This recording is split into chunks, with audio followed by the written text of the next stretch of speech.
Digestive Health with Dr. Ashika. તમે શું જમો છો એ જેટલું મહત્વનું છે એટલું જ મહત્વનું છે કે તમે ક્યારે જમો છો.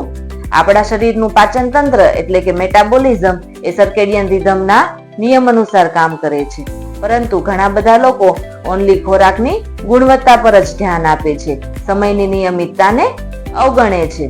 પરંતુ નિયમિત સમયે જમવાથી આપણા શરીરની બાયોલોજીકલ ક્લોક સારી રીતે કામ કરે છે.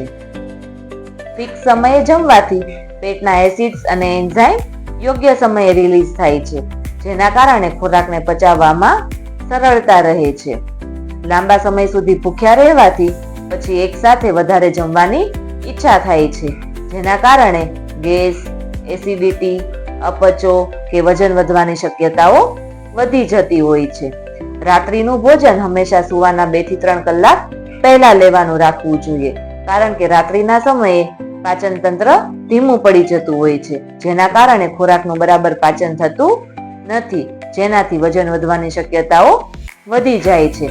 તો જો તમારા ઘરમાં પણ જમવાના સમયમાં અનિયમિતતા છે તો તેને આજે જ ફિક્સ કરો, કારણ કે સારા સ્વાસ્થ્ય માટે શું જમો છો એટલું જ નહીં, પરંતુ ક્યારે જમો છો એ પણ એટલું જ મહત્વનું છે.